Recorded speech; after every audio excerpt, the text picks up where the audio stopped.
Я приветствую вас, дорогие друзья, уважаемые гости и подписчики моего канала. Всем большое спасибо за то, что следите за новыми выпусками, за прямыми эфирами. И, конечно, прямо сейчас на связи Андрей Тележенко. Андрей, приветствую вас. Здравствуйте, Александр. Здравствуйте, зрители. С праздником сегодня, началом Успенского поста и Медовым Спасом, как в народе говорят. Так что Божье благословение всем и мира. Ну, знаете, надежды на мир, они такие хрупкие, потому что очень серьезные силы, и только в эти периоды, в такие моменты ты ощущаешь, что очень серьезные силы противостоят, да, приходу мира или каким-либо договоренностям. Прям очень серьезно противостоят. Зеленский сейчас в Лондоне прогуливается и обнимается со Стармером. Вчера была встреча онлайн, созвон с лидерами европейскими, и, собственно, Зеленский был в Германии. И очень много публикаций, вбросов, ожиданий глобалистских определенных, растяжек, красных флажков.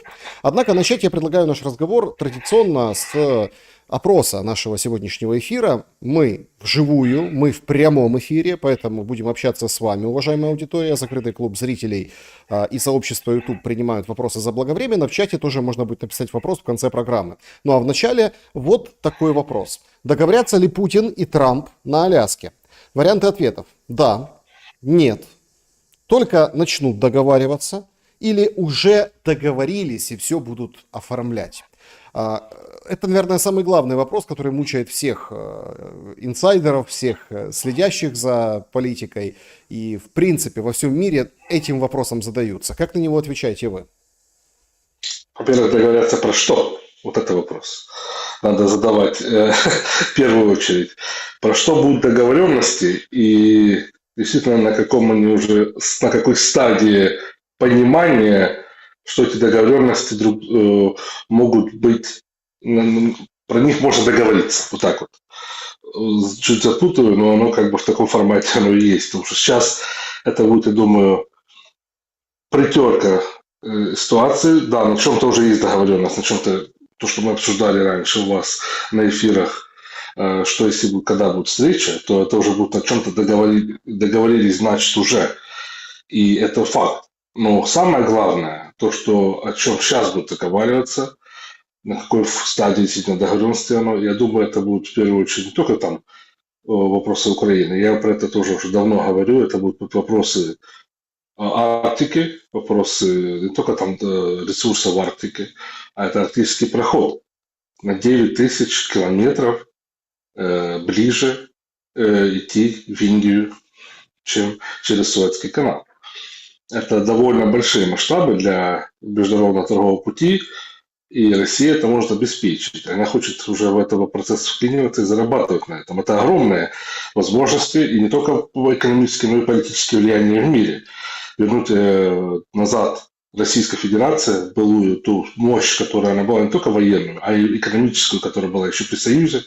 Вот это к этому сейчас будут разговоры идти.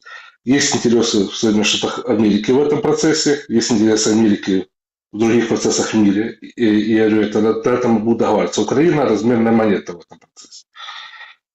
Ей будут американцы торговать Россией, потому что они понимают, что России надо и очень важна Украина.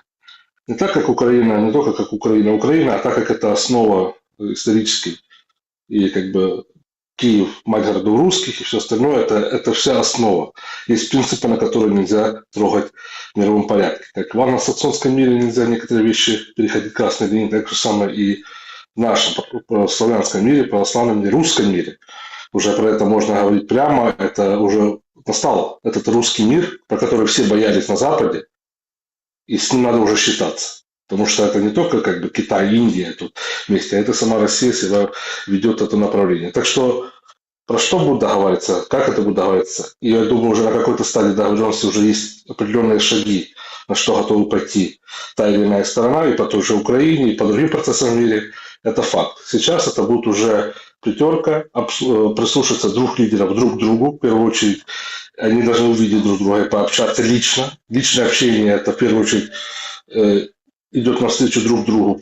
Это дипломатически улучшает ситуацию, не только телефонный разговор. Это общение личное показывает, что они готовы уже встречаться на американской территории, американцы принимают Российскую Федерацию, а следующий этап, дай бог, и на российской территории американскую делегацию будут принимать на таком уровне президента США. Так что вот это уже двигается миропорядок, мир. И я думаю, еще добавлю то, что будет не только решаться вот эти вопросы между двух стран, а так как эти две страны супердержавы, Российской Федерации и Соединенных Штатов Америки, будет решаться и новый миропорядок, выбивание среднего звена из этих процессов, таких как Европа, другие страны, которые, чтобы не мешали, напрямую договариваться между собой. Вот это вот главная, я думаю, цель, к чему будут стремиться не только на этих переговорах, а эти переговоры начинаются для того, чтобы это сделать.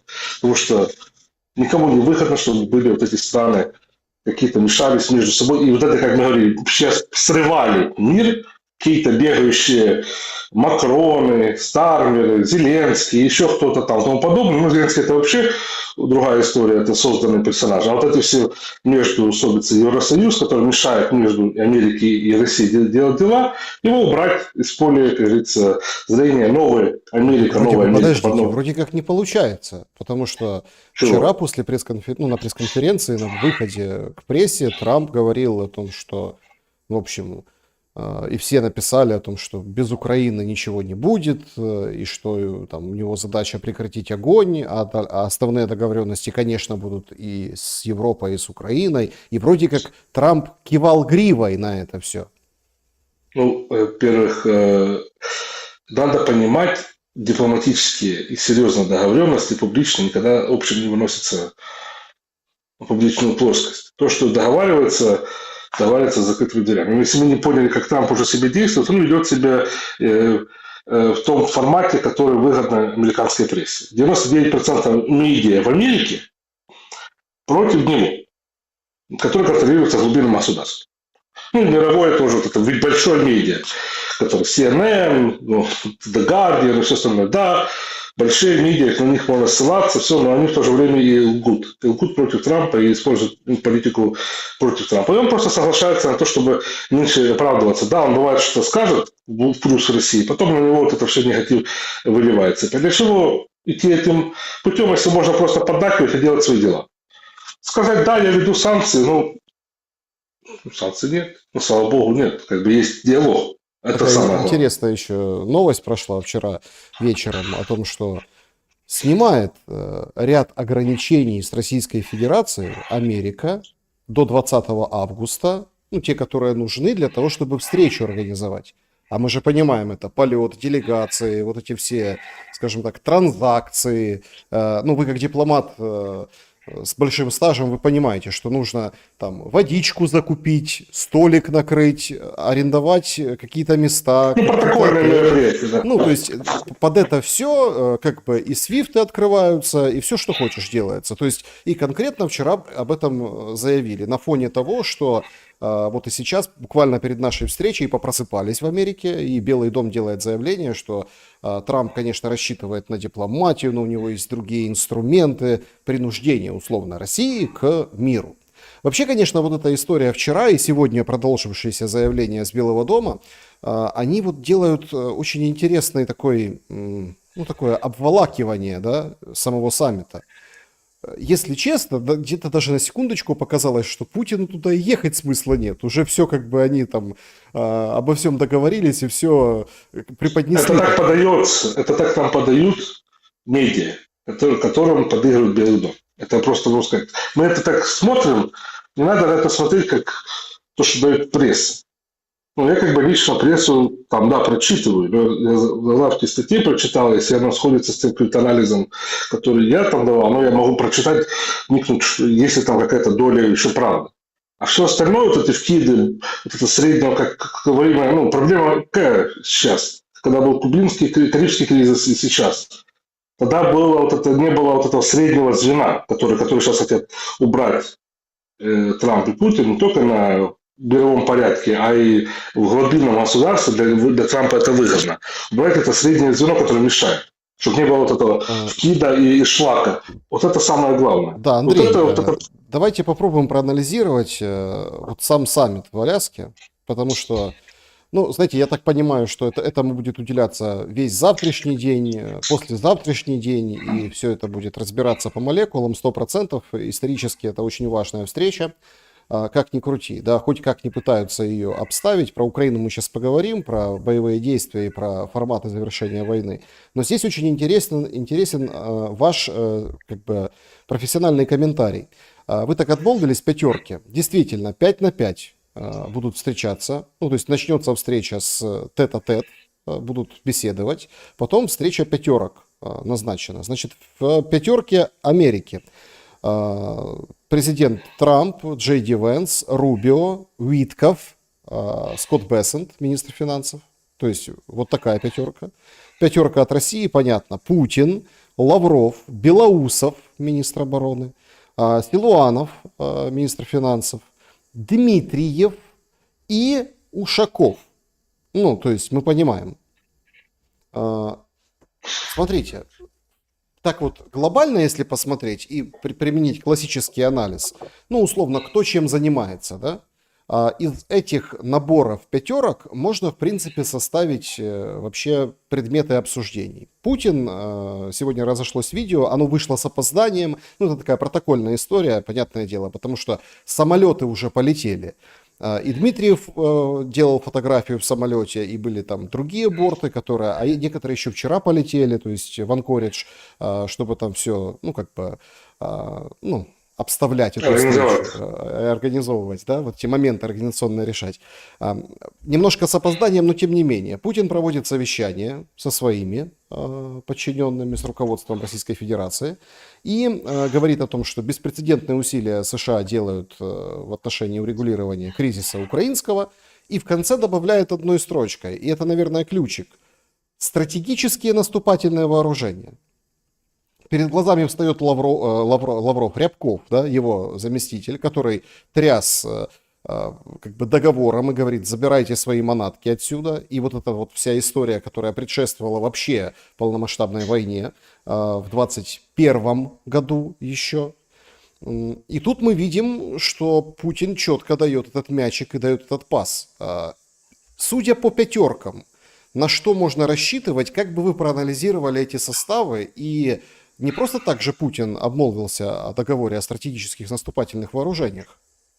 Ну, вот это важно, во-первых, для обеих сторон. Там не только же будет экономический вопрос, военно-политические вопросы, которые взаимосвязаны с экономикой. Если мы начинаем друг другу доверять в других направлениях, надо решить военный вопрос. Не только вот по Украине, а и по стратегическим направлениям, которые Владимир Владимирович сам сказал. Это действительно ракеты, договор про ракеты средней дальности, которые сейчас Америка сама же из этого вышла, сама из этого, как говорится, договора вышла, и они сейчас думали, что Россия на это может сломаться, или можно будет сломать Российскую Федерацию, что кто-то перепугается, убежит, забежит куда-то и все остальное. Так не произошло.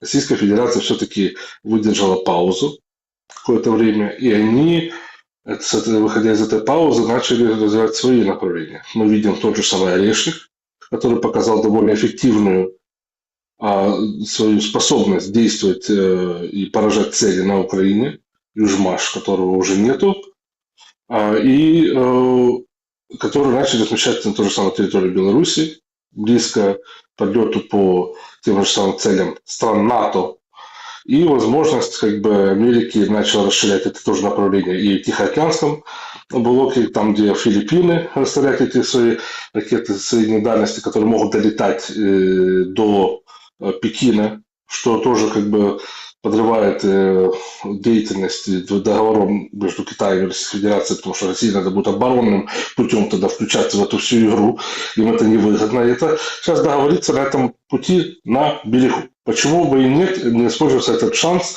и Россия на этом уже как бы настаивает, что они готовы это обсуждать. Америке тоже это выгодно обсудить этот вопрос, потому что дальше это будет только эскалация. Не дай бог этот договор не будет как бы сейчас обновлен или подписан, или как бы это правила игры не поставятся, это будет как бы усугублять ситуацию не только потому, что Украина, Третья мировая война, это будет усугубляться ситуация, когда это выйдет в Тихоокеанское направление, и там, где будет уже Китай, игрок как довольно нестандартный для Америки и России, потому что у Китая свои вообще принципы игры миропорядка, и они как бы тут уже надо будет действительно может пойти в стадию Третьей мировой войны и обмен ядерными ударами, тактическое ядерным оружием.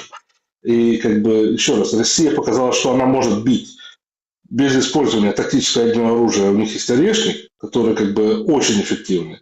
И это уже не ядерное оружие, а именно как бы как оружие само по себе, что не несет ядерного эффекта, то тут Америка как бы уже тоже в свою боку заинтересована в подписании и как бы этого договора в каком-то формате. Они пытались сыграть, сблифовать с Российской Федерацией, выйти из этого договора еще раз, и у них это не получилось.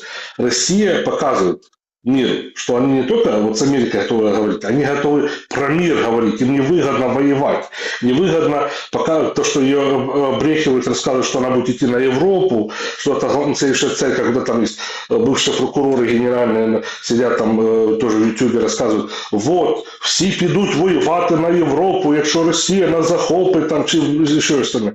Бред сивой кобылы. Путин показывает еще раз, он миротворец, он готовый подписывать, наоборот, идти путем уменьшения эскалации на мировой арене, и не только экономическими договоренностями, и по Украине военными, а стратегическим оружием, которое сейчас стоит действительно поперек горла всем и может сыграть очень важную роль для эскалации для провокации Третьей мировой войны.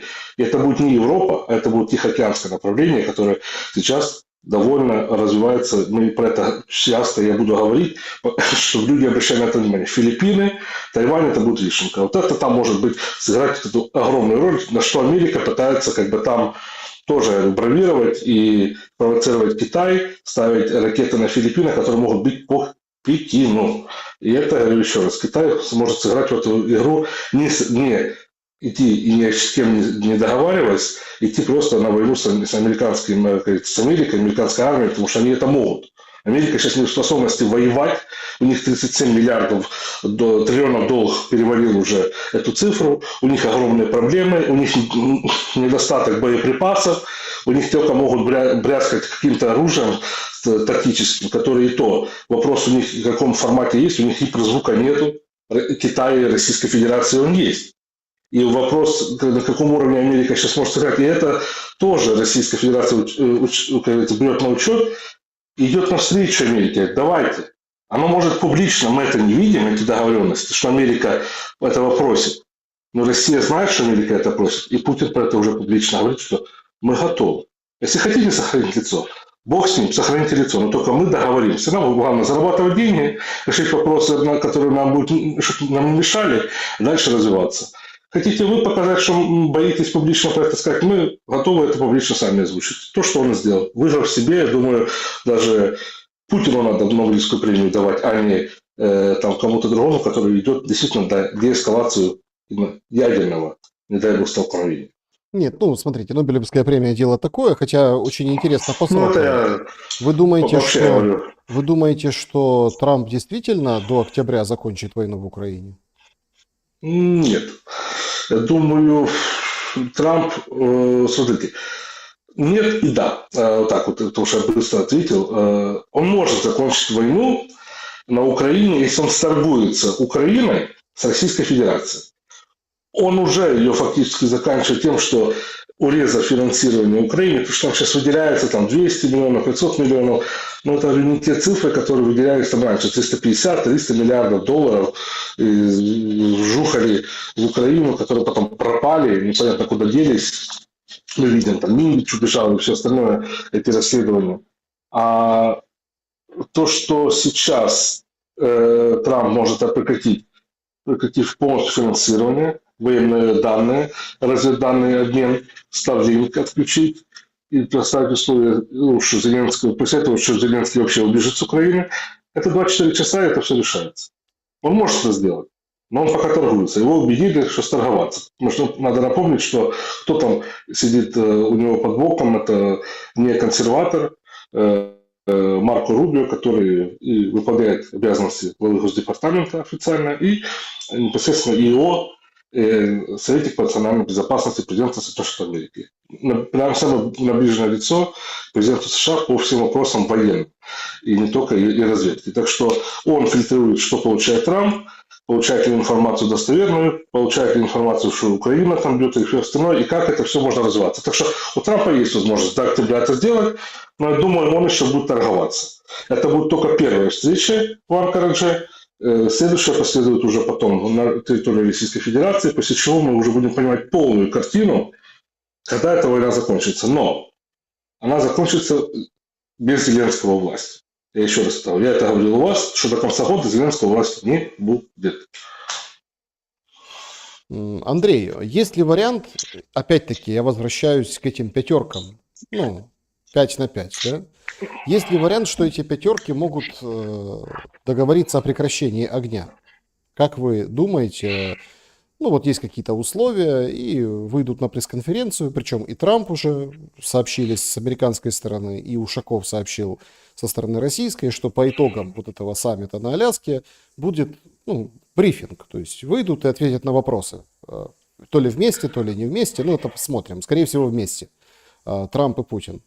Могут ли эти пятерки, судя из состава пятерок, определить нам формат прекращения огня вот сразу же? И, внимание, если это произойдет, если действительно эти публикации несправедливые, то есть действительно Трамп, давайте так, Трампу большего и не надо, определенно. Вот после Аляски он выйдет, скажет, все, прекращаем огонь, а дальше ему хоть трава не расти. То тут возникает главный момент. А будет ли встреча Трамп, Путин, Зеленский? Уже пишет Sky News, что где-то в Европе. Как-то странная публикация. Вот это вкиды, еще раз, прессы, шлака, который информационного, больших изданий, что там где оно будет, где не будет, что будут обсуждать, а то не будут обсуждать. Это все хорошо, но не надо забивать себе голову, надо лучше подождать момент истины и понять, что же будет, чем потом шокироваться или доверять, не доверять, что там сказал тот же самый Трамп и Путин, хотя это они первоисточники информации. Они слушают то, что сейчас дают нам, еще раз, пресса, которая что-то может быть правдой, но доля правды может быть там низкой. Будет встреча ли Путина с Зеленским? Я думаю, если это Зеленский подпишет, пойдет на вопросы мирного подписания договора, соглашения, я думаю, на Зеленским это не пойдет. И до этого даже может не дойти. Это раз. Два. То, что дальше эти пятерки могут ли договориться, они, во-первых, очередь будут ли договариваться по своим направлениям. Если будут в интересах Российской Федерации, то, что там еще раз по Арктику, по Арктическому проходу, по совместному добыче редкоземельных металлов, направлений, по санкциям, снятие санкций Российской Федерации, вопрос будет действительно и продвигаться совместно с Соединенными Штатами Америки, и будет понимание. И будет понимание с боку США, что какие были цели поставлены Российской Федерации по территории Украины. Не только не вступление в НАТО, а и вопросы по русскому языку, по церкви, по ущемлению прав вообще русскоязычных и русских граждан на территории сегодняшней Украины. Это будет вопрос, еще раз, будет ли понимание, что оно было уже до этого. На неофициальных встречах было согласовано в начале года эти все процессы. Но сейчас надо, чтобы на официальном уровне это было закреплено уже с боку официальной позиции Белого дома и Трампа непосредственно. Трампу Украина не выгодна как такова. Его убеждают, чтобы ей торговаться.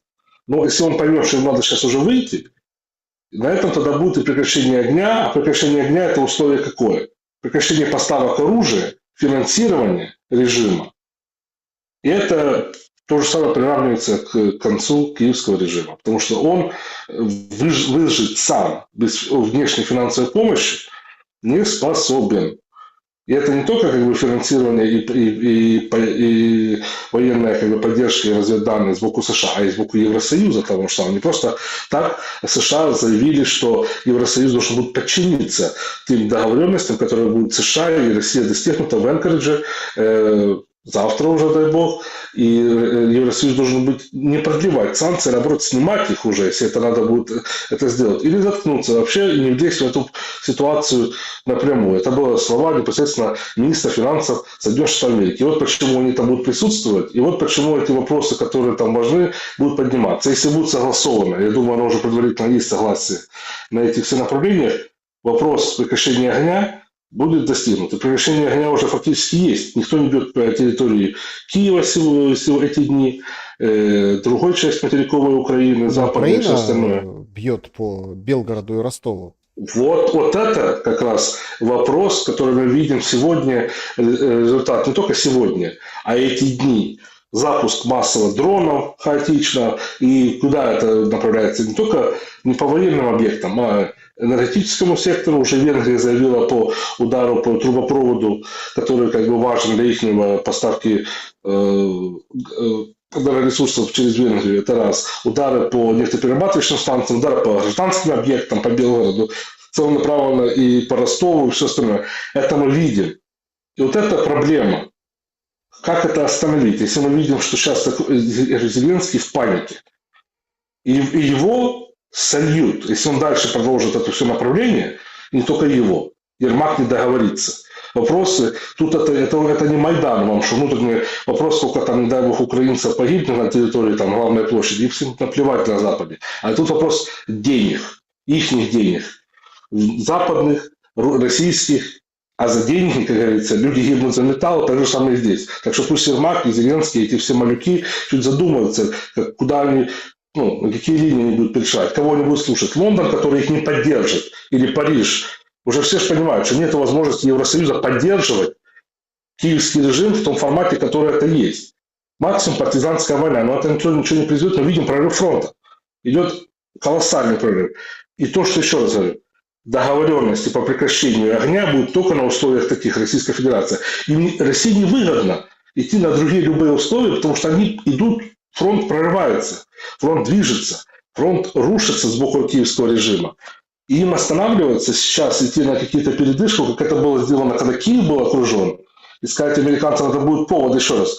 Мы уже еще раз, мы пошли на это. Мы второй раз или третий раз после Минска, после Стамбула первого на ошибки, и на вашу ложь не пойдем. Только если это будут гарантии, что США прекратит эту всю вакханалию. От США это зависит. Тут Америка, война Байдена началась, как Трамп говорит, и он ее может закончить эту войну Байдена, прекратить финансирование Байдена. Очень важный момент. Смотрите, вы сейчас проводите параллели между первым Стамбулом, когда это все можно было закончить.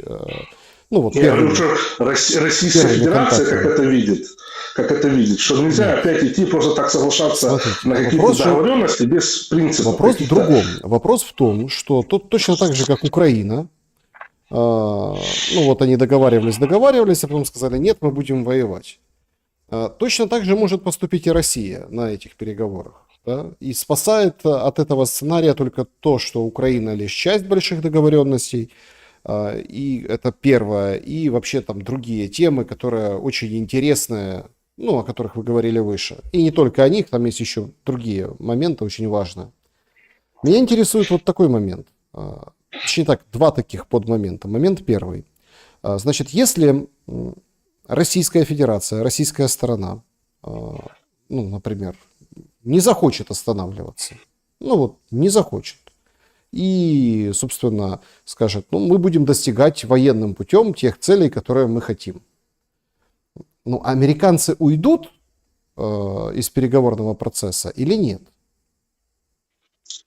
Я не могу говорить за американцев. Я могу сказать, если Российская Федерация скажет такие условия, что они будут не готовы останавливаться по линии соприкосновения на востоке Украины, и на юге, и на севере, значит, это будет то, что они не были полностью, не были представлены те гарантии, на которые они были готовы пойти, чтобы это все остановить. Я просто не пойму, ничего не предлагает Украина, Андрей, вы же заметили?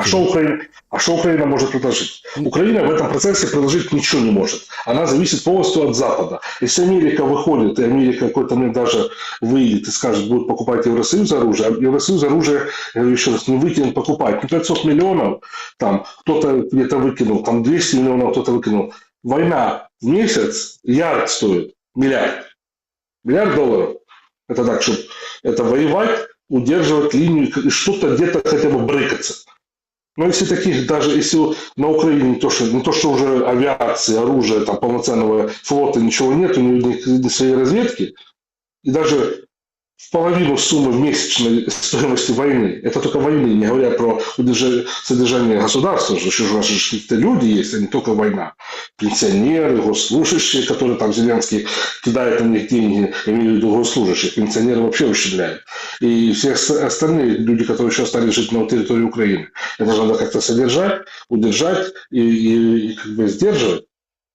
Тогда все, оно даже по всем просчетам логическим, которые есть, оно в какой-то момент само рухнет по себе. Америка станет на такие условия, что это была не их вина, это была вина той же самой Украины, которая не согласилась пойти на мирные уступки. А тут в этой ситуации Россия только может выйти из этого процесса в таком формате, как вы сказали, это если Америка не даст гарантии, что Украина, киевский режим согласится и не смогут их сдержать. Потому что все понимают.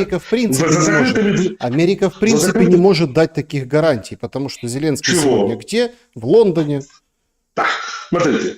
Как поступил западный мир? Ты все же понимаешь, да, Лондон это отдельно от США страна, якобы независимая, но их спецслужбы тоже якобы действуют независимо, там у них есть свои проекты, но в основном они все подвязаны, и если там есть ЦРУ или какие-то разнарядки, они подчиняются.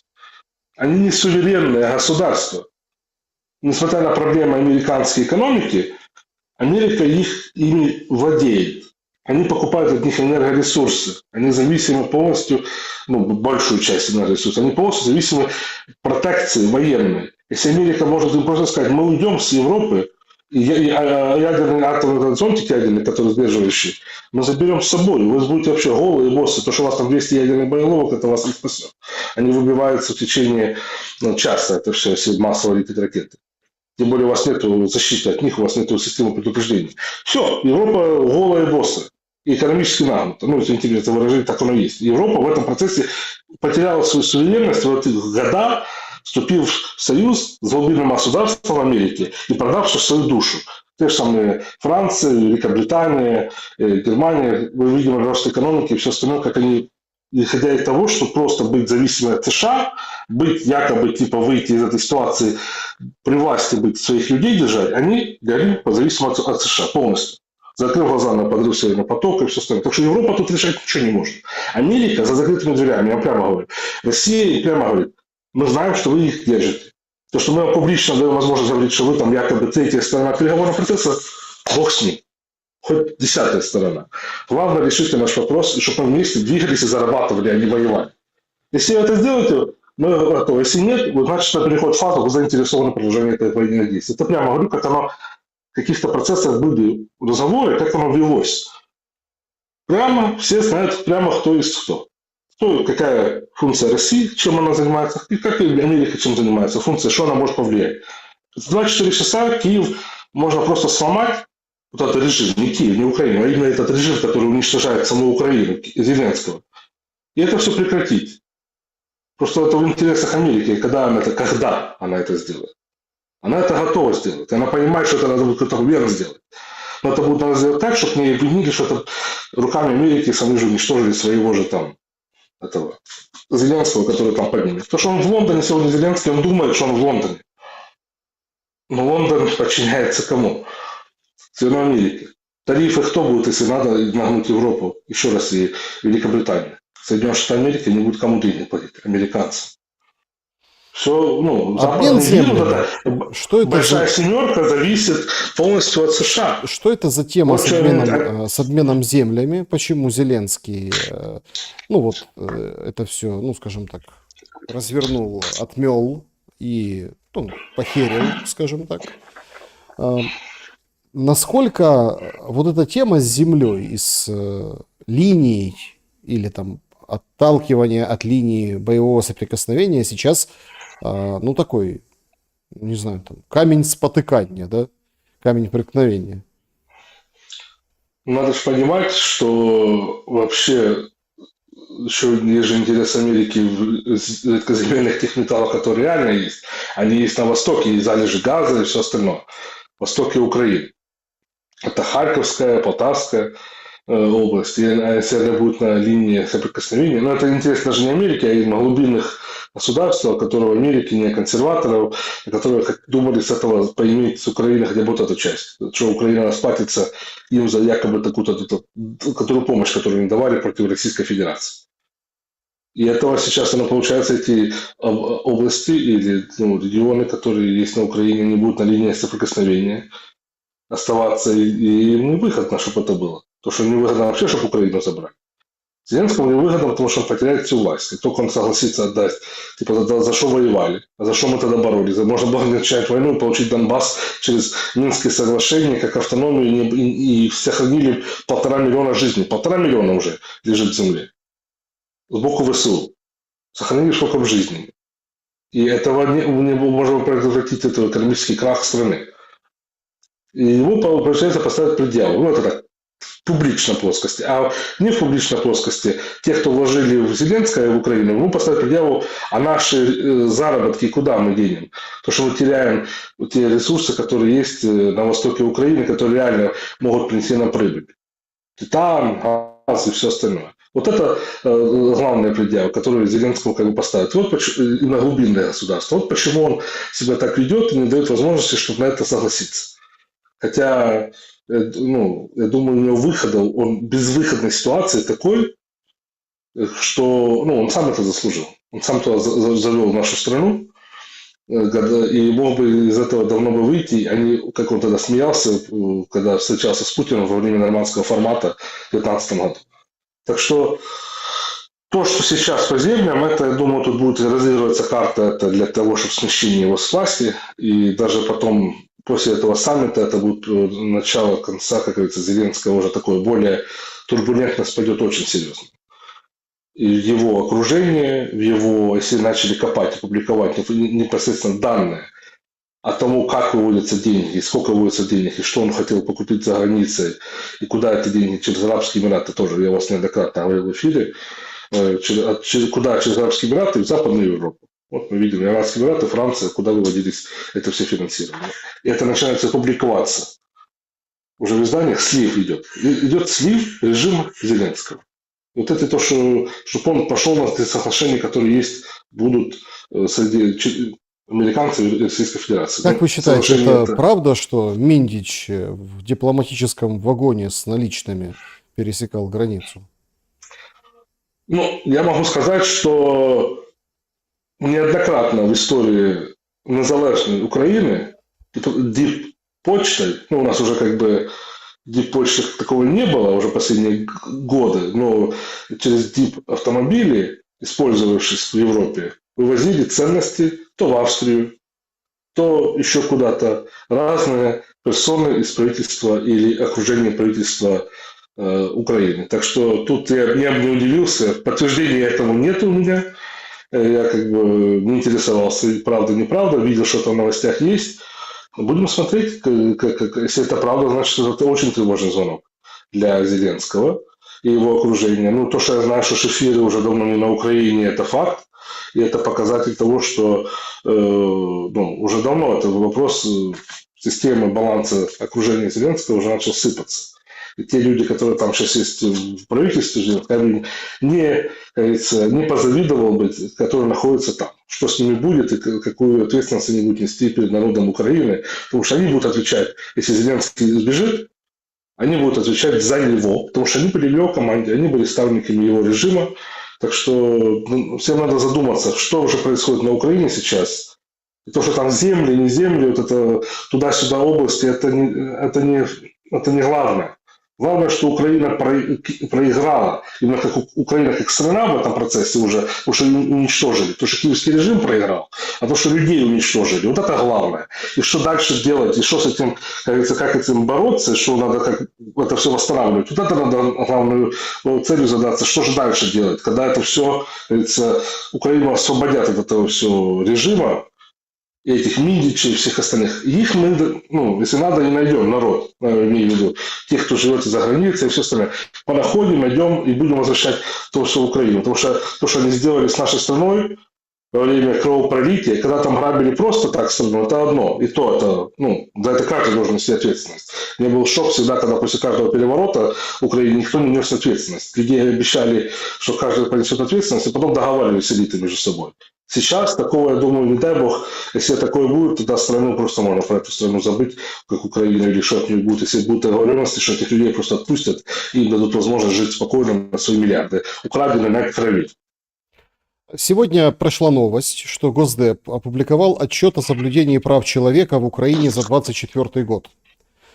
Сама тема права человека вызывает горькую, ироничную улыбку в отношении положения дел в Украине, но тем не менее, это, казалось бы, бюрократическая процедура, и это работа Госдепа. Тут то есть при ООН есть подобные отчеты, да, Госдеп делает отчет. В документе фиксируют факты преследования журналистов, цензуру, критику власти, за критику власти, случаи незаконных задержаний, предъявлений обвинений, пыток, избиений по отношению к тем, кого задерживают. Отмечается, что украинские власти ограничивали контент, наказывали отдельных лиц и средства массовой информации именно конкретно за критику. Блокируют веб-сайты, телеканалы и, в общем, поступали сообщения о том, что угрожали украинским журналистам уголовными преследованиями в отместку за их работу. Инициировали, потворствовали преследованиям журналистов, поступали сообщения об угрозах нападения. В отчете также вспомнили Гонсалу Лира, замордованного в СИЗО Харькова, и арест нардепа Шевченко. В ноябре власти обвинили депутата Шевченко в госизмене, в частности, за пророссийские призывы к изменению границ украинской территории в выступлениях в YouTube и Telegram. И кроме этого фиксировались случаи задержаний без предъявления обвинений. То есть это эта стандартная практика, когда тебя хватают, бросают в СИЗО, сиди. И, собственно, эта процедура может тянуться всю твою короткую или длинную, как Бог даст, жизнь. Что это за отчет? Что это за сигнал из Госдепа? Это довольно серьезный тоже показатель, потому что до этого мы этого не замечали. На Украине была демократия, как говорили при администрации Байдена, что все чики-пуки, символ демократии, Зеленский лицо и облик демократического процветания Европы, к чему надо равняться всем остальным. И все хлопали в ладоши. Я еще помню, даже когда началось, еще даже до начала СВО, когда наложили на меня санкции с боку киевского режима, и Зеленский непосредственно, я обратился к своему одному знакомому, он был замминистром одной из прибалтийских стран, иностранных дел. Я говорю, так и так, какая у вас вообще процедура политического убежища? Потому что тогда уже было понятно, что будут преследовать на территории Украины таких, просто то, что если бы с России, с Белоруссии, без вопросов. А с Украины у нас, мы не считаем Украину, это еще до этих всех, это когда только каналы закрывали и все остальное, но все равно уже были очень большие сигналы, что демократии на Украине нет. Это Украину мы не считаем не демократической страной, и такое считать не будем, несмотря ни на что. Я говорю, несмотря ни на что, да, у нас такая разнарядка сбоку Вашингтона. Сбоку Вашингтона, это Прибалтика. Сейчас Вашингтон поменял не только администрацию Трампа как новое видение, а поменял подход к этому процессу. Это еще раз, это перед тем, как начали раскачивать, каждая раскачка, каждый Майдан, переворот и все остальное, такие вкиды и такую раскачку делали неоднократно сбоку Госдепартамента и других структур. Если это уже идет на это Госдепартамент, значит на Украине может быть какое-то в ближайшее время переворот. Тем более, если это был какой-то союзнический, до этого такого вообще не было. Значит, это в ближайшее время что-то будет. Это сигнал Зеленскому, что в ближайшее время и кто его уберет. Уберут те, кто будет попытка переворота сбоку Запада. Запад попытается, как мы до этого опять говорили у вас в эфире, сыграть игру, поменять шило на мыло, нелегитимного Зеленского на какого-то другого, потому что глубинное государство до сих пор имеет большое влияние. Госдепартаменты, люди, которые координировали и работали с глубинным государством всю свою жизнь в ЦРУ, в Госдепартаменте, занимают еще позиции в Держдепе и в других органах власти, еще не все чистку прошли, Америка, и непосредственно Вашингтон. Так что они смогут попытаться переиграть Трампа в этом процессе, видя, что его нельзя переубедить, и поменять шило на мыло а-ля Порошенко или Кличка, или тех, кто будет лояльны им через военных, которые уже частично наготове, знают, что западная военная разведка с разных регионов Тернопольской и Хмельницкой области готова и которые координируются с Прибалтами, готовы идти на Киев, поддерживать того или иного кандидата, но не Зеленского, для того, чтобы продолжать дальше войну и бороться за так званую незалежность Украины. Они это сыграют как борьбу за мир и подписание мирных договоров, что Зеленский как бы против, но потом перейдут в фазу, что делают передых на год, и потом перейдут в фазу опять горячей войны. Или к попытке горячей войны, перегруппировки Украины и все остальное. Вот это, к чему сейчас будет попытка, как говорится, undermine Трампа, подрыв договоренности Трампа с Путиным, который, к чему сейчас мы видим на Аляске. Так что идет большая игра с разных сторон, не только с одной стороны Трамп договаривается с Путиным, что ему надо смотреть и как бы понимать, что дальше будет, но идет игра за кулисами, чтобы это все сорвать не только как бы ценой жертвами жизни террористическими актами с боку киевского режима сегодняшнего, а и с боку тех самых оппонентов Трампа, которые не хотят сворачивать войну на Украине, которые зарабатывают на этом деньги, свои миллиардики. По поводу, и которые террористических, давайте отвлечемся. Вообще, конечно, вот это вот прозрение украинское, оно... Ну, знаете, так-то... Ну, в общем, сложно об этом говорить. Понятное дело, что люди в Украине, многие потеряли дома, родных и близких из-за бомбежек, ударов. Я имею в виду тыловых, да? Тыловых или ближний тыл, или там глубокий тыл, когда там работает российская армия ракетами, шахедами, дронами, геранями, то есть вот этим всем за эти 3,5 года. Это действительно большая беда, да? То есть для людей. Поэтому вроде как надо с сочувствием относиться к сегодняшним реакциям. Хотя тоже, понимаете, вообще, если честно, ну тут, если с другой стороны посмотреть, мы же пытаемся с разных сторон увидеть. Значит, сообщение, да, в украинских таких, значит, российский рэп сбил курс беспилотника в Ростове, и тот влетел в дом, в крышу. Пострадали там дома, 13 человек раненых, вроде как было, да, сейчас, может, там увеличилось количество, ну, неважно. Ну, вроде как никто не погиб. Ну, на момент, когда я там отслеживал эту новость, может быть, там 13 раненых, это то, что последнее слышал. Дай бог, чтобы никто не погиб. Но это четко дрон, летящий в дом. Пишет с украинской стороны, и даже там некоторые военные советуют, нужно было написать так, что, в общем, это все равно Россия виновата, а мы там стреляли туда, а они перенаправили. Ты сидишь и думаешь, твою мать, 3 года, да, люди сидят под бомбежками, ну, российскими. 3 года подряд им говорили. Я помню в самом начале, когда начались вот эти, ну, только вот эти первые шахеды, я помню дискуссию общественную в обществе украинском. А как сбивать? А там, помните, вот это было еще, там, давайте все, каждый со своего окна будет стрелять по этому шахеду, который летел. Ну, вот это вот в начале было. Банки кидали, да, там еще. Ну, вот эти все вещи. Ну, банки с огурцами, да, но каждый из окна будет... Вот это Елена, извините, Зеленская, так званая первая леди это озвучивала, это не просто там какая-то баба Парадская в эфире где-то сидела, это официальное лицо говорило, что банки с помидорами надо кидать. Ну, то есть, понимаете, в чем дело? Была дискуссия, да, а потом эту дискуссию заткнули и засунули глубоко и подальше. И потом, кто не открывал рот, что условно попадание там того или иного дрона или ракеты это следствие работы ПВО в городе, тот объявлялся врагом. А сейчас мы попадаем в ту же самую, ну как украинцы, вот этот бумеранг, он прилетает. И, ну, надо же себя здесь узнать в этой ситуации. Плюс еще, конечно, есть маленькая доля конспирологии, и все-таки там огромнейший дрон, ну, там как маленький самолет, кукурузник такого плана, то есть огромный дрон. И на Сесну похоже.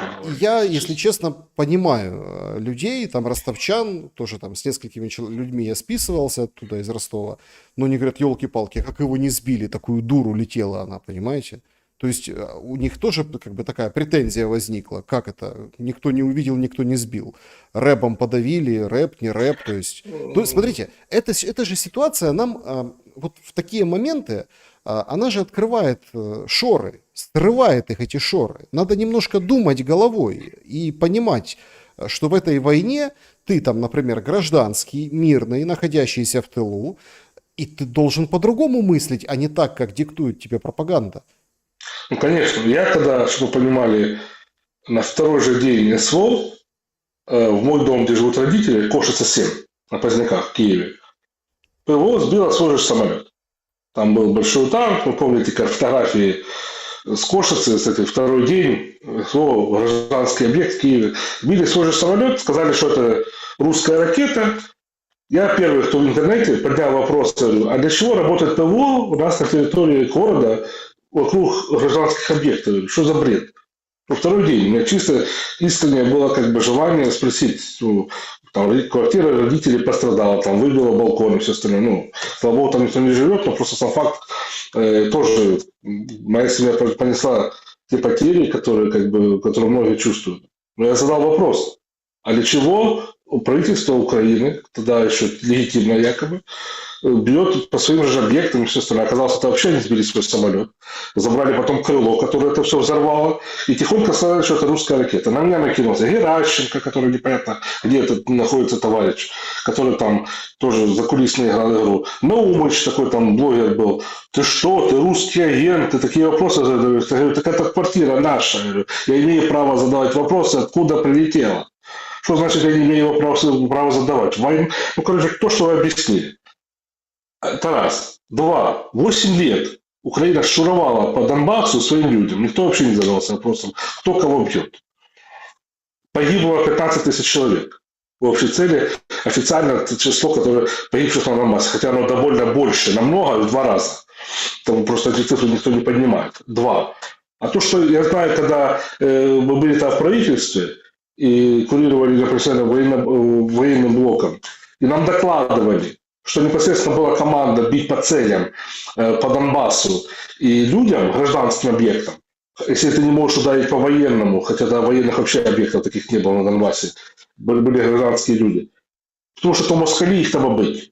Попасти в любой объект, аби вдарити по москалю. Это такое целенаправленное было распоряжение Министерства обороны и кураторов из боку Соединенных Штатов Америки. Вот почему я не удивляюсь, когда бьют там, сегодня по гражданским целям, по объектам в Белгороде, Ростове и всех других остальных городах. рэп, не рэп там работает и все остальное. Я знаю, что была цель еще с 2014 года, с 2014 бить по гражданским объектам в России или Украине, в Донбассе, потому что это надо так, потому что они все враги. Любой маленький или взрослый – это человек враг для ВСУ. Вот в чем проблема. Вот почему называют это террористические атаки. Потому что это только террористы так могут делать. Если ты не можешь попасть по военной цели, потому что ты дурак, у тебя нет возможностей. Ты идешь абы куда попало, это так террористы делают. Терроризируют, уничтожают детей и взрослых. А когда Украина действительно работает ПВО, и действительно сбивается это все специально для картинки перед поездкой Зеленского в Америку, в Брюссель, там, в Финляндию, еще куда-то, где он там путешествует во время своих турне, и показать картинку, чтобы больше денег дать для сочувствия, а вот какая вот Украина, вот надавить на этих лидеров, чтобы у них был повод. Они-то знают сами, что там происходит. Ну, для публики европейской показать, вот надо больше дать денег или каких-то конгрессменов в Америке запугать этим шоу-картинками. Это факт.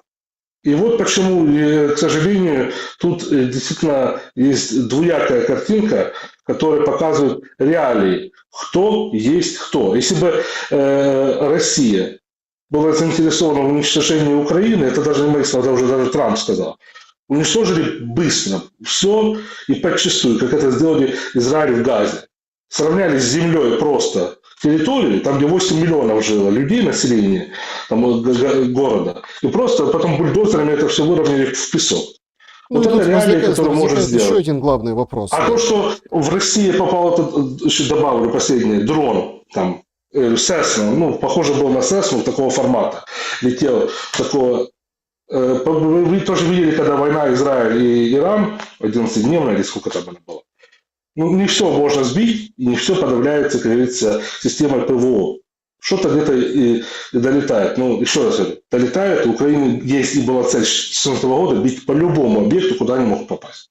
Ну, тут, понимаете, еще главный такой момент, вот тем, кто радуется вот этим ударам, ну, хорошо, там, да, вот мы принимаем, давайте примем сторону там радующихся украинцев, которые говорят, вот так им и надо русским. Так возникает же вопрос, так а почему раньше, ну, условно, не били, не отрабатывали? А где же, это что, специально под саммит? Ну, то есть логика ваша, то есть вы, как бы власть, говорит этим людям, что они воюют по-настоящему. А люди вешают эту лапшу себе на уши, понимаете? И, ну, и как бы, и не могут задать вопрос той же власти. Ведь это четкая, понятная акция под саммит, под там испортить настроение Путину и делегации, да, чтобы народ роптал, Это не чтобы... только испортить настроение, это ответку получить. Потому что они знают, и те, кто радуется, могу сказать, во-первых, радоваться чужому горю нельзя, потому что мы видели, когда или мы молчали, или радовались по Донбассу, теперь Украина пожинает плоды. Когда там били по деткам, когда били просто по школам, там не было военных объектов. Своих же людей уничтожали. Донбасс, украинцы же были еще до последнего времени. Свои люди. Молчали или радовались. Вот вони такі українці, то вони запроданці, шахтери, там, за Януковича и все остальное. Радовались, теперь получили. Потом теперь плачут. А сейчас опять радоваться, а потом, когда прилетает ответка, все рыдают и плачут, что ты фотографии выставляют. Надо задуматься, уже 4-й год почти идет, надо как-то, может, поменять мировоззрение и пойти лучше помолиться за свои прощения своих грехов и помолиться за то, чтобы разум дал тех, кто у власти, чтобы это все прекратить, а не радоваться и хлопать в ладоши. Радоваться это если там военный объект, там кто-то может действительно, ну, образно. Ну И я кто-то понял, там то люди есть вы гибнут. имеете в виду, что эта задача вот так вот как бы покидать дронов, в надежде на то, что Россия влупит какими-нибудь там Искандерами. Ну, по Малюку ж 2 Искандера прилетело, он выжил нормально. То есть Искандерами показать эту картинку, смотрите, Путин там с Трампом, а у нас тут вот они что творят. И таким образом, ну, бросить тень на эти переговоры. Ну, то есть вот такая логика. Провокация. Провоцирует лидеров Российской Федерации. Провоцирует, потому что как это ж так не ответит за своих граждан большая страна. Америка бы... У меня другой вопрос. Во время переговоров можно было бы получить и ответку, и во время переговоров правильно сказать, а, ребята, если вы по Вашингтону так ударили, вы бы как, промолчали бы, если там какие-то там с Мексики или еще откуда, с каких-то там Багам или Кубы, прилетело вам бы туда, вы бы молчали в Вашингтон или вы сделали ответку? Америка же, Наталья Шоу уже сейчас развернула военную операцию в Латинской Америке против наркоторговцев, хотя это такая война подпольная, убивает своих граждан там, этими наркотиками, но не военную кампанию развернули. А если бы такой был удар? Вот и вопрос. Так что тут эти вопросы и эти подниматься могут, и Россия могла бы ответить. Просто гуманность и сдержанность к руководству одной страны и последовательность своих позиций президента Российской Федерации Путина с 2007 года, с Мюнхенской конференции, когда просили не расширять НАТО, до сегодняшнего дня. И последовательность Малюков, Будановых, Зеленских, Ермаков, которые меняют свою позицию каждый час, потому что у них ее нету. И это показательно. И это сильная позиция, что себя могут сдерживать, а не идти и валить все, что все попало. Вот в чем проблема. На такую мысль натолкнули, слушайте. Ну вот встреча Путина и Трампа. Сейчас можно дискутировать, она подготовлена, там тайно подготовлена до мельчайших подробностей, или там это такая ознакомительная пресса, потому что Белый дом и вот эта красотка Левит, она как бы намекает о том, что... Я эту фразу, если честно, она у меня такую горькую изжогу вызывает, да, фраза вот эта. Надо посмотреть в глаза Путину. Ну, я думаю, вы встречали, да? Вот это Левит говорит, Трамп хочет посмотреть в глаза Путину, и сразу... Это же Буш сказал, запустил. Понимаете, и сразу это горькая изжога после Зеленского, вот это прям ужас, да, вот, посмотреть в глаза Путину. И американцы всячески маскируют, что, мол, все только начинается, мол, не думайте. А тут мы видим пятерки очень интересные. А там нет министра обороны, зато есть Витков, например, да, с той стороны. имеется в виду американской, с российской стороны там вот такой состав. И ты подспудно, вот если мы все-таки стоим на пути аналитики какой-то, да, пытаемся там даже отойти от морализаторства, а встать на путь аналитики, ты подспудно сравниваешь официальный визит Зеленского к президенту Трампу в Белый дом в США и вот эту встречу, визит Путина с делегацией в США, на базу военную в Анкоридже, туда, в Аляске. И ты понимаешь вообще уровень, условно, кто ехал тогда с Зеленским, что они там, какие группы, эксперты. Я же, как сейчас помню, вот этот список экспертов, которые должны были там что-то работать, параллельным образом. Как это все смыло в унитаз, вот эти все там эмоциональные, эта ситуация в овальном кабинете. И ты вот сравниваешь уровень, допустим, да, и от этого отталкиваясь, понимаешь, о чем могли, наверное, там договориться, если бы не выходка Зеленского, украинцы, и о чем поехали договариваться, сейчас уже пересекли борты, там целая группа, самолетов уже над Аляской, сейчас идет приземление. В эти минуты мы в прямом эфире просто с вами беседуем. Это первые борты, это не Путин там летит. Хотя за этими бортами следит, простите, там 100 тысяч человек сейчас на флайрадаре. А это даже не Путин.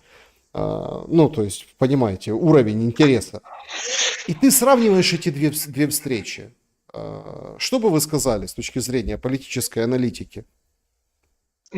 Смотрите, даже по тому добавлю, как раз напомню мне по поводу и там Минобороны США.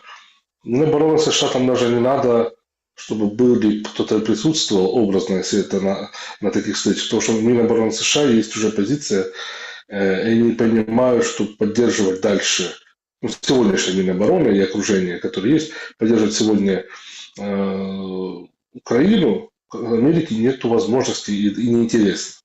Так что эта позиция там может даже быть закрыта такими товарищами, как господин Витков, который более дипломатически в этом направлении идет. Витков там, чтобы Путин почувствовал себя комфортнее. Потому что комфортнее общаться, это был человек-переговорщик. Плюс это человек с правой руки Трампа, которому Трамп доверяет лично. Это очень важно.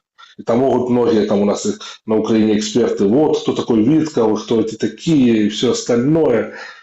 Это человек, которому доверяет и слышит первое лицо государства. Он не обязательно может быть дипломатом. Во время Карибского кризиса вопрос решили и сблизили двух лидеров Кеннеди и Хрущева такие люди, которые были в окружении, близком окружении одного президента и близком окружении другого лидера Советского Союза. И тогда это решилось не профессионалами сначала, а решилось на таком уровне, чумошной дипломатии. Это раз. Два.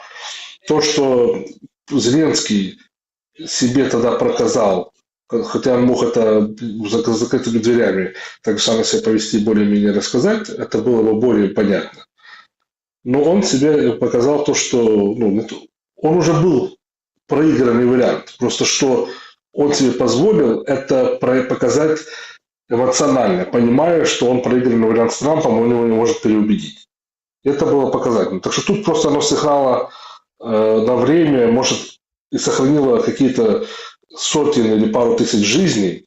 Вот эта выходка Зеленского, что возможно закончить этот конфликт там в течение намного раньше, чем оно возможно было. Проблема в том, что об этих жизнях никто не думает. Да, в этом проблема. Значит, друзья, доголосуйте, пожалуйста, в нашем опросе. Будем подводить итоги сейчас и перейдем к вашим вопросам из чата трансляции, сообщества YouTube.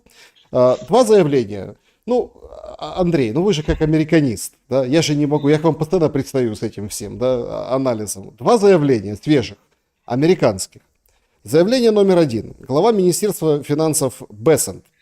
Европейским партнерам, призывающим Вашингтон к усилению санкций против России, пора что-то сделать самим или заткнуться, сказал он, говоря о том, что Европа закупает у Индии нефтепродукты с российской нефти. Это заявление номер 1. И заявление номер 2, свежее, вот только что. И я считаю, что это тоже некий поворотный момент, потому что я знаю ваш скепсис по отношению к Рубио. Рубио Для мира в Украине нужны гарантии безопасности и обмен территориями. Точка. Как говорится, тут показательна и та, и другая позиция публичная. Но я говорю еще раз, будем видеть так, как это будет достигнуто за закрытыми дверями. Публичная позиция, обмен территориями, Америка будет на это давить, им это выгодно. Им выгодно, чтобы это произошло, чтобы закончить эту войну и забыться с этим. Им начхать, что будет на Украине. Это администрация. Не глубинному государству, а это администрация. Рубио также выгодно. Он понял, что сейчас может ближе это все сыграть, так как оно идет уже своим чередом.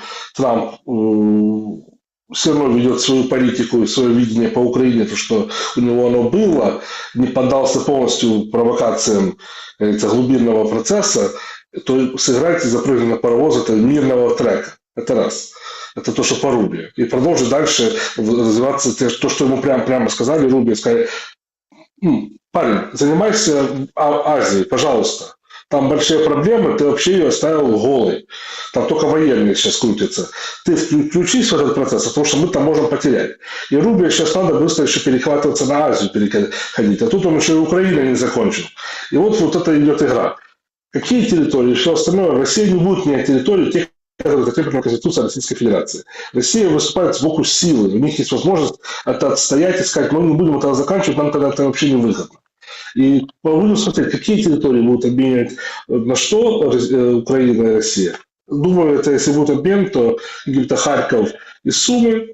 И в то же время смена. Единственная гарантия безопасности Киева и Украины, будущей той территории, это смена режима на тот, который будет лояльный к ситуации в регионе, который есть к русскому миру. Вот и все. Это будет единственная гарантия безопасности, которая есть Украина, которую она подписала, выходя и получая независимость в 1991 году. Да, вижу ваши вопросы в чате, друзья. Тут Алена спрашивает, а где Келлог? Где Келлог? А его, он был Келлог? А где Келлог? Он был. Но он был. Мы же про это тоже говорили. Мы же про это тоже с вами говорили неоднократно. Просто что эта удочка была закинута европейцам и киевскому режиму, на что все повелись, что он был как тучка, который громотвод, который брал на себя вот эту всю позицию. Его там полюбили. Его туда вот... тебе там нравится, они тебя любят, вот едь, общайся. Все. Ну что это тоже нашим зрителям неоднократно говорили, когда этот процесс еще и шел, когда там все, вот Келлог, вот он поменял, а Витков затих. Игра, все, что публично, дипломатия, в геополитике, в серьезных вещах, публично это то, что выносится. Это выносится какая-то грязь или провокация. Надо смотреть за кулисами. Если не можешь смотреть за кулисами, надо подождать, и тогда ты будешь, как говорится, понимать, что происходит. Вот и Келлог был, но его и не было. Вот и все. Да, был, да сплыл. Со всем уважением к этому человеку. Да, договорится ли Путин и Трамп на Аляске? Опрос нашего сегодняшнего эфира. 8 тысяч голосов с половиной мы получили. Значит, 14% считают, что не договорятся. 19%, что договорятся. 29%, что уже договорились, а просто сейчас все оформят и обставят нужным образом. И 38%, что только начнут договариваться. Ну вот так разделились мнения зрителей. Интересно, да, вот интересно, что скажете? Ну, люди наши все-таки мудрые люди, и за что нас боятся на Западе, потому что наши люди довольно образованы и понимают, что реально происходит за кулисами больше, чем остальные. Просто что наши люди и искренне и верят в то, что им параллельно еще внушают. И на это ведутся. Если бы они еще не велись и действительно придерживались к своему внутреннему разуму и пониманию тому инстинкту, который у них есть, потому что этот инстинкт внутренний – это Бог, они велись на то, что им вкидывают в СМИ, была бы вообще у нас песня. А так правильно люди думают. И я за это очень рад, что у нас народ, наш русский народ, и, который на Украине, в России, в СНГ, которые вас смотрят, и очень мудрый, и очень приятно выступать перед такой публикой. Да не только в СНГ, по всему миру. По всему миру, это точно. И в Америке я видел, смотрят, и в Канаде. Мне пишут тоже, что увидят вас и во всем мире. Так нашого, нашого цвіту по всьому світу. как И не только говорится. люди, а и политики. Некоторые в разных странах, Саша, я могу сказать, тебе, что тебя с переводом спросят, чтобы перевести и посмотреть некоторые твои передачи. Да, субтитры пускай читают, да, спасибо. Значит, вопросы, Андрей. Значит, вопросы. Сначала начнем с тех, которые заблаговременно.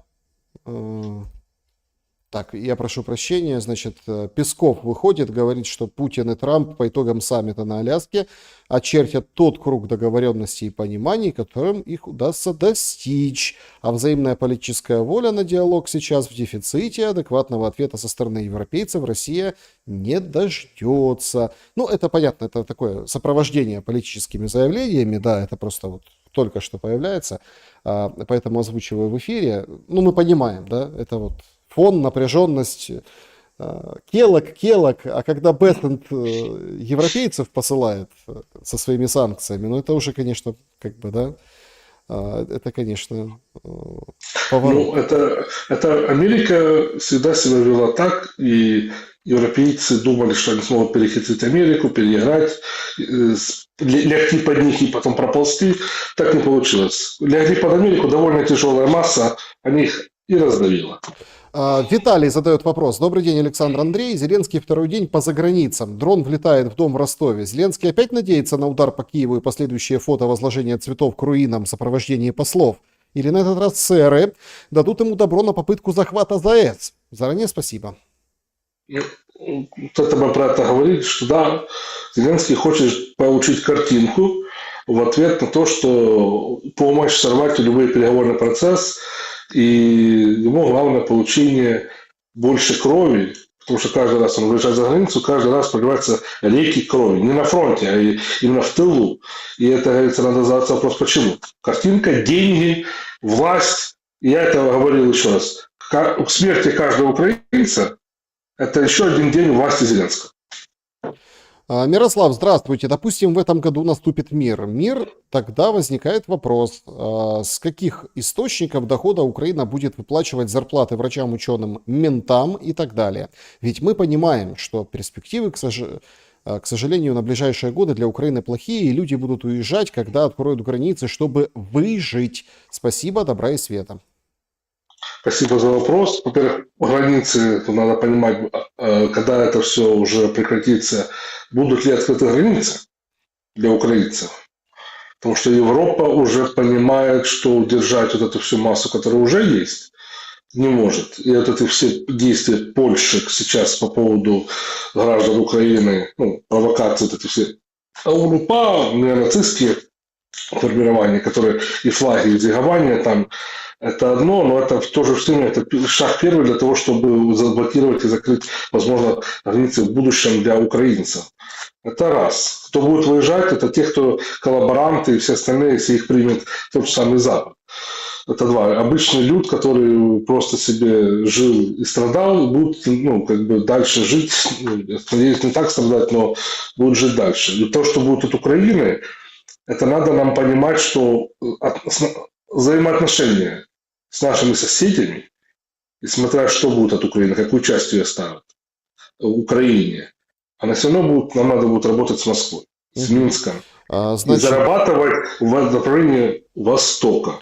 Здравствуйте, Александр.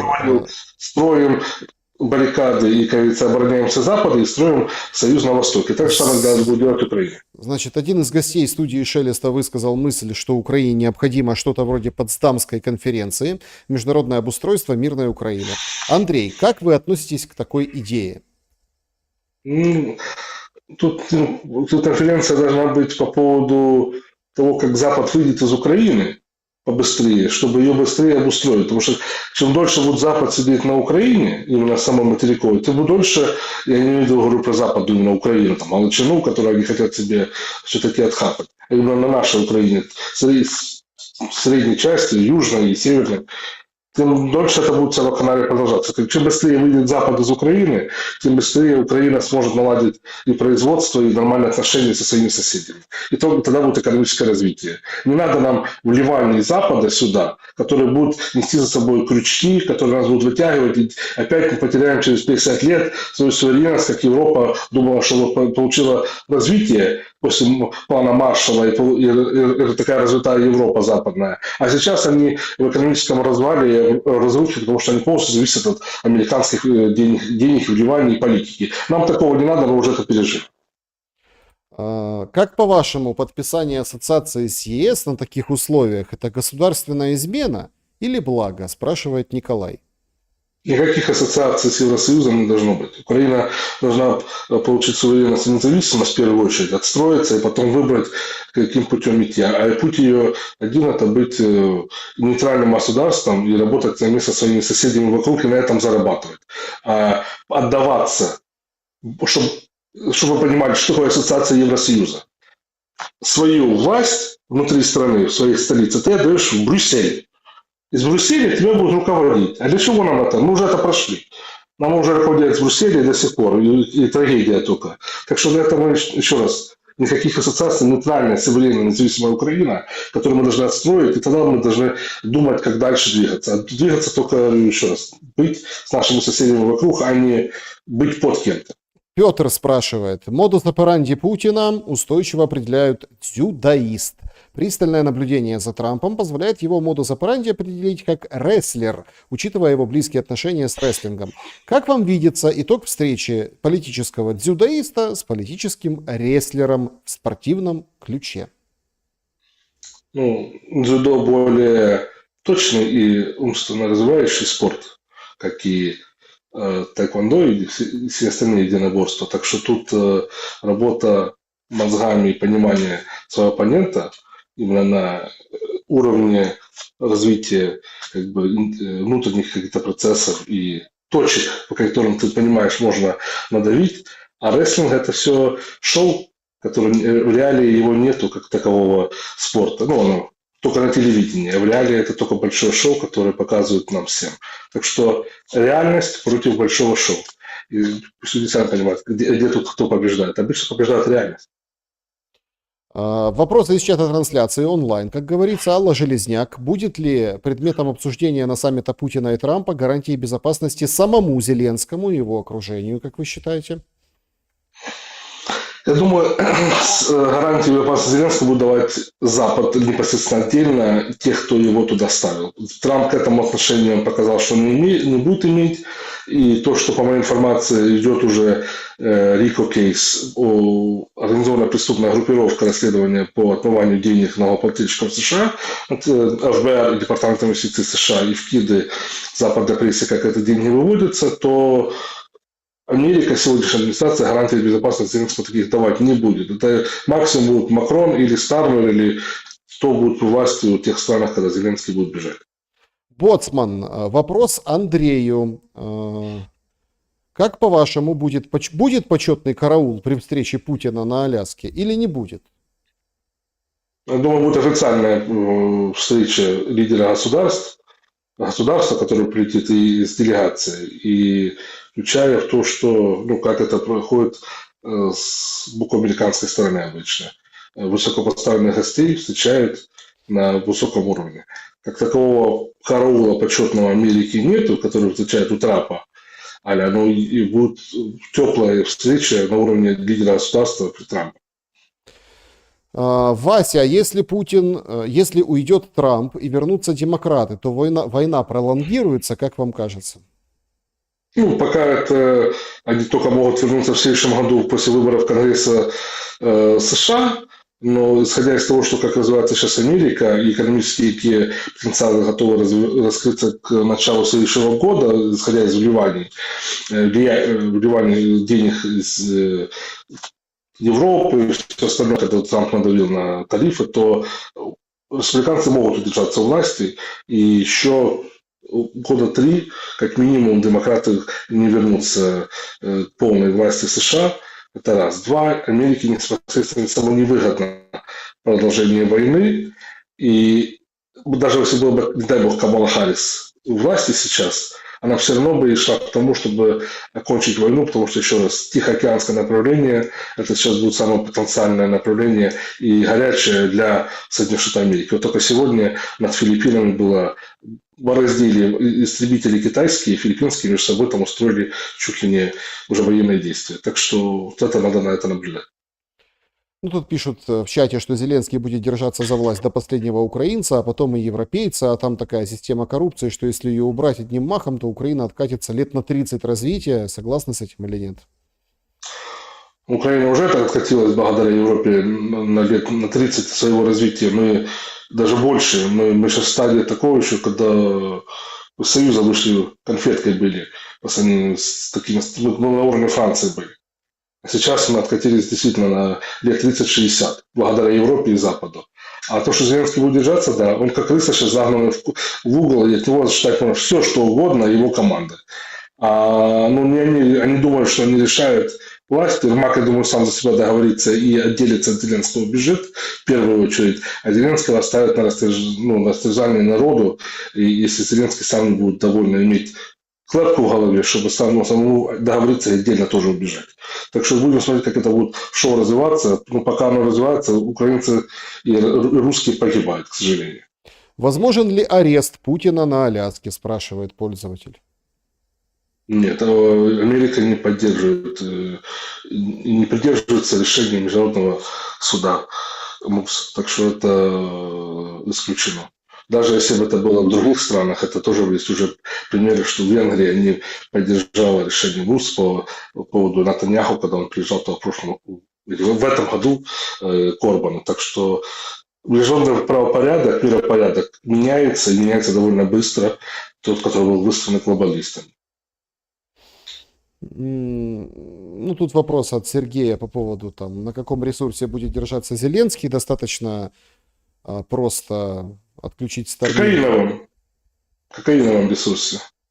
Нюхать и летать в космос. Ну, это, к сожалению, это его уровень. Мы видим, что человек просто, исходя из того положения, я про это тоже у вас говорил в эфире неоднократно, и оно подтвердилось потом непосредственно инсайдером Financial Times, близости Ермака к Зеленскому, что тот прямо ему вплоть до того, что дозы вымеряет, и как его очищает Зеленского капельницы, когда ему ставят, чтобы очистить организм перед встречей. Так что... Ну, плохо выглядел Зеленский с Мерцем вчера.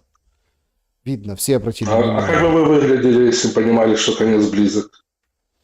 Думаю, мы с вами тоже плохо выглядели, но мы, слава богу, не такие люди или не люди, как он.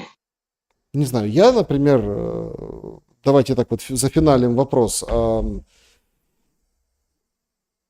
вас этот конец, который близок, радует или огорчает? Конец Зеленского? Зеленского, войны, да.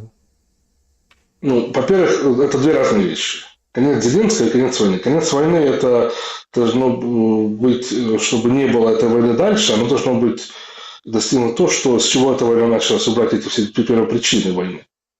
Это то, что во что превратилась та Украина, наша любимая, во что она превратилась. Это зигующую, ненавистную гордыню без своей истории, бандеровской какой-то вот это бэкграунда, и не более того, даже гетманщину убрали из истории Украины, чтобы только вот это двигаться и напирать вперед. Вот это убрать.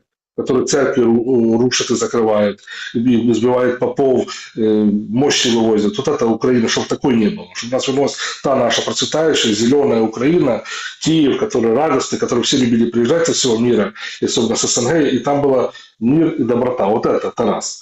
А то, что Зеленский, я буду только радоваться, как только он будет бежать, или наступит конец, или его поставят перед судом народным. Думаю, это будет радость не только для меня, а для многих миллионов украинцев, которые хотят прекращения этого всего каналии, которые есть. А не только Зеленский должен стать. Там должен быть и те, которые вокруг него сейчас, и такие, как Порошенко, стоять возле него на лаве подсудимых, и те, кто привели к этой войне сегодня. И Ющенко, который сегодня выступает, подкачивает эту войну, и Гордоны, которые лгут и рассказывают, какие люди на Донбассе и все остальное. И Гордона, смотрите, Гордона вы не трогайте. Он, этот украинский Соловьев, только рубит правду матку. Цитирую я Малюка из последнего интервью. Его там дагестанцы его ждали в автобусе. Вы слышали эту историю? Это же потрясающе. Я слышу. Я знаю, как просто Гордон ходил в американское посольство, так что пусть это, пусть, может, не знаю, Малюк, ну, тоже туда ходит, они все одного, как говорится, разряда изменники Родины в этом направлении. Так что те статьи, про которые Малюк рассказывал, пожизненные, измена Родины во время войны, я думаю, она будет тоже применяться к тем же персоналиям, которые они из себя представляют. А пусть не забывают тут это все, потому что походы и сливание информации Западу, американским коллегам своим, и координироваться с ними, как вести гостайну туда продавать и все остальное, это все, как говорится, все фиксируется, и все про это знают. И Гартон в этом числе. А и тем же самый Кучма, который сидит в Монако и молчит, и который, когда ты твою страну уничтожает или поддакиваешь, это процесс тоже должны быть налоговые подсудимых. Я буду радоваться, когда это будет, когда эти все понесут ответственность, тех, кто должны стать, как говорится, ответственными за то, что происходит сегодня на Украине. И только тогда мы обретем свою нормальную суверенность. И тогда я буду радоваться. Андрей Тележенко был моим собеседником сегодня. Спасибо большое за время и мысли. Спасибо большое, всех благ, с Богом, и надеемся на что-то лучшее. Спасибо большое вам, друзья, что посмотрели этот эфир. Пожалуйста, нажмите на лайк, подпишитесь, проверьте, подписка есть или нет, там колокольчик, уведомления. Подписывайтесь на Андрея в Телеграм, есть его ссылка, Телеграм-канал в описании к этому видео. Но самое главное, берегите себя и друг друга. Ох, ожидается самое, наверное, интересное, 24, ну ладно, давайте, 48 часов в этом политическом году. Будем за всем следить и обязательно не потеряемся. До скорого!